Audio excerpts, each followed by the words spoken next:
Halo teman-teman Mana Bujapang, Assalamualaikum warahmatullahi wabarakatuh. Apa kabarnya semuanya? Jadi sesuai dengan janji aku di video sebelumnya, jadi Mana Bujapang bakal nyediain kelas bahasa Jepang, belajar online bahasa Jepang untuk teman-teman semua yang selalu nonton channel Mana Bujapang. Jadi mulai dari pelajaran bahasa Jepang tingkat paling dasar. Tapi sebelumnya nih, bagi yang belum subscribe channel Mana Bujapang dan belum like Facebook page-nya Mana Bujapang, tolong di like dulu dan subscribe Mana Bujapang ya, supaya kalian bisa tahu dan dapat video-video terbaru dari Mana Bujapang. Nah, jadi untuk pelajaran bahasa Jepang itu hal pertama yang harus kalian pelajari itu adalah pastinya huruf bahasa Jepang ya. Jadi Jepang itu berbeda dengan bahasa Inggris. Jepang memiliki 3 jenis huruf yang dulu di video sebelumnya sudah sempat aku jelasin juga sebelumnya, yaitu ada kanji, hiragana, dan katakana. Nah, kanji itu dipakai secara garis besar di kehidupan Jepang secara umum untuk berbagai hal, yaitu ya baik itu di televisi, surat kabar, di koran gitu ya, di public transportation, di tempat-tempat umum, di papan pengumuman segala macam itu, dan juga di dunia pekerjaan, pelajaran di sekolah-sekolah juga pakai kanji. Jadi ya secara umum lah, yang paling umum digunakan itu kanji. Nah, terus hiragana itu apa? Hiragana itu adalah bentuk sederhana dari kanji. Jadi hiragana ini dipakai sebagai furigana atau cara baca kanji. Jadi untuk mempermudah orang-orang Jepang atau juga orang-orang yang membaca kanji, untuk mempermudah membaca kanji ya. Jadi kalau ada kanji yang susah yang kita nggak tahu, itu biasanya dikasih furigananya supaya memudahkan untuk membaca tulisannya ya. Nah, kalau untuk dan juga hiragana itu dipakai untuk kata yang tidak ada kanjinya. Jadi dia hanya ditulis dengan hiragana. Nah, kalau untuk katakana itu biasanya digunakan untuk kata-kata yang berasal dari luar negeri atau yang bisa disebut juga dari bahasa Inggris ya. Jadi bahasa Inggris yang dijadikan bahasa Jepang itu ditulisnya dengan katakana, dan juga nama orang asing. Nama orang asing jadi seperti nama aku juga, nama aku Galih, tapi ketika di Jepang itu jadi Gari. Jadi tulisnya pakai katakana. Ya. Oke, itu 3 jenisnya ya. Nah, untuk sekarang, untuk tahap pertama ini kalian nggak perlu belajar yang namanya kanji. Kalian lupain dulu, buang jauh-jauh. Kalian hanya perlu belajar 2 jenis, yaitu hiragana dan katakana aja. Nah, dari 2 jenis huruf ini yang paling prioritas adalah hiragana aja. Jadi kalau misalnya susah untuk menghafal 2 sekaligus, itu kalian hafalin aja hiragana dulu. Katakana nggak bisa dulu nggak apa-apa. Jadi fokus aja dulu ke hiragana. Nah, untuk belajar bahasa Jepang itu mungkin udah pada tahu kalau belajar bahasa Jepang itu ada buku yang paling umum digunakan dalam belajar bahasa Jepang, yaitu Minano Nihongo. Nah, di kursus-kursus bahasa Jepang ataupun juga di sekolah di Indonesia juga sudah banyak diperkenalkan menurut aku. Jadi mungkin udah ada yang udah tahu, dan juga banyak dijual-jual di Gramedia atau di toko buku yang lainnya juga, dan juga online juga seperti kayak di Tokopedia segala macam itu juga ada dijual Minano Nihongo itu. Kalian bisa cek aja langsung, bisa beli. Nah, sekarang aku punya Minano Nihongo. Ini Minano Nihongo terbitan Jepang, jadi memang dikeluarin di Jepang dan harganya memang agak sedikit lebih mahal dibandingkan dengan yang ada di Indonesia. Jadi dia Shokyu Ichi, jadi memang untuk level paling dasar ya, level pertama. Dan kalau yang aku punya ini, karena memang dia terbitan di Jepang, memang belinya di Jepang, jadi dia nggak ada terjemahan bahasa Indonesia. Jadi ya cuman bahasa Jepang semua. Bahasa Jepang semua, dan itu pun juga ya bahasa Inggrisnya juga nggak ada. Jadi memang semua full dalam bahasa Jepang. Nah, kalau kalian yang beli yang di Indonesia, itu ada terjemahannya. Jadi lebih enak mempelajarinya. Nah, untuk pelajaran pertama itu kalian harus hafalin dulu hiragana. Seperti yang tadi aku bilang. Oke, katakana nanti kita next aja deh. Basicnya ini ada 46 huruf hiragana, basic ya, bentuk dasarnya. Atau juga bisa disebut dengan gojuwon.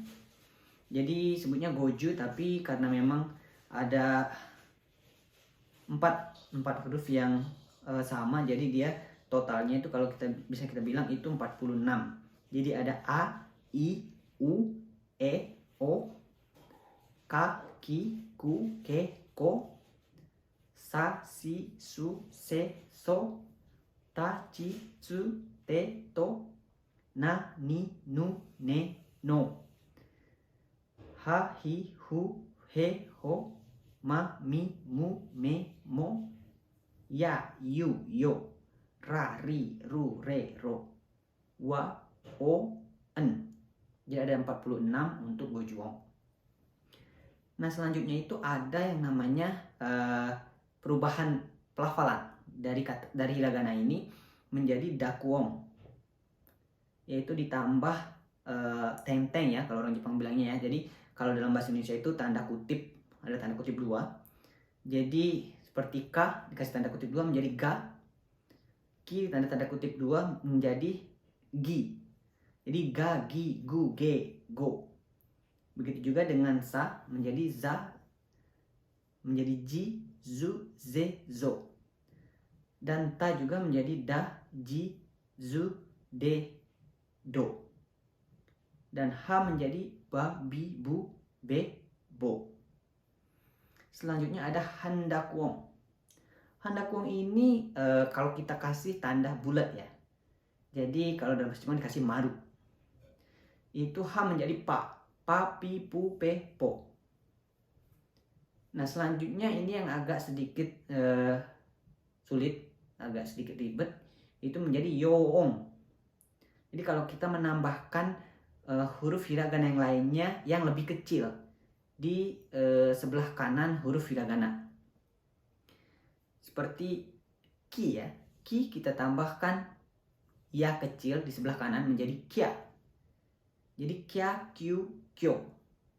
Begitu juga dengan si, kita tambahkan ya kecil menjadi sha, shu, sho. Dan juga ci, kita kasih ya kecil di kanannya menjadi cha, chu, cho.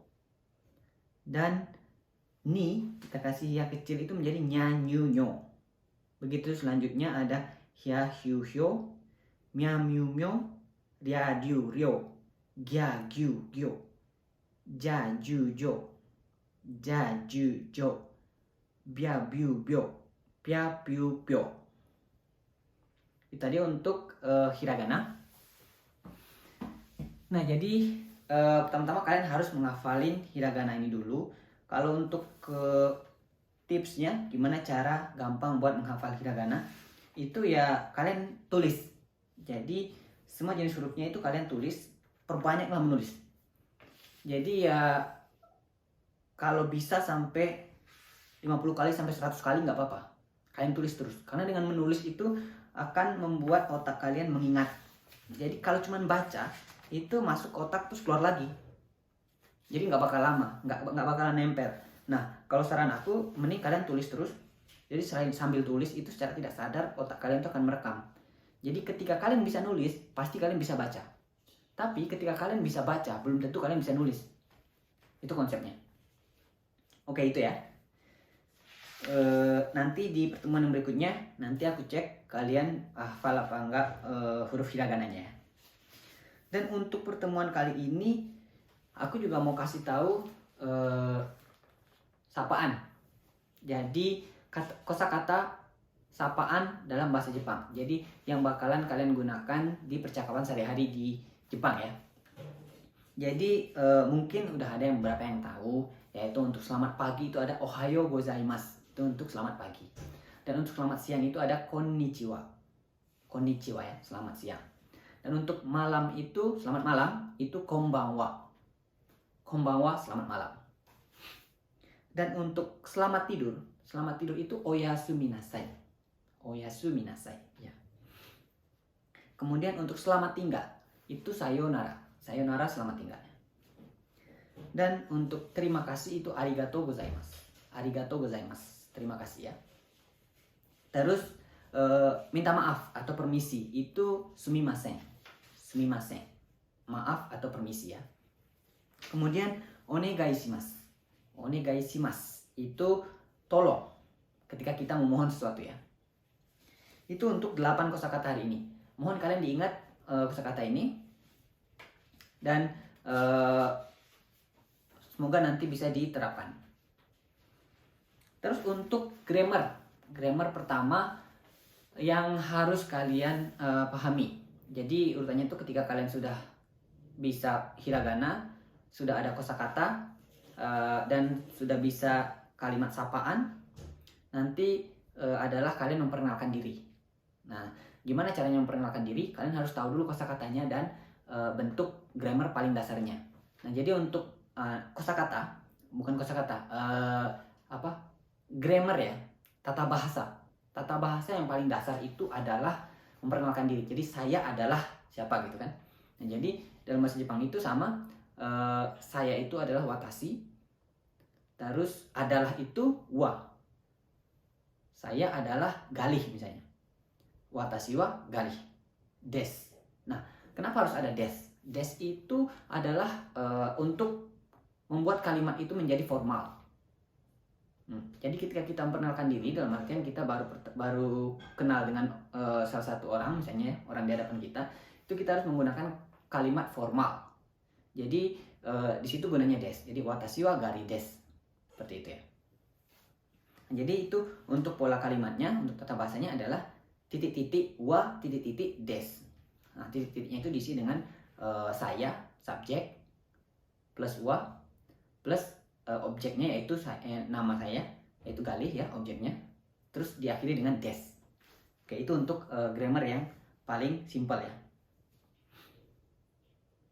Nah, mungkin untuk pelajaran kali ini itu aja dulu. Nggak perlu terlalu terburu-buru dan nggak usah terlalu banyak dihafalkan. Kalian cukup menghafalkan tadi kosakata untuk aisatsu ya, untuk salam sapa, untuk sapaan tadi 8 kosakata.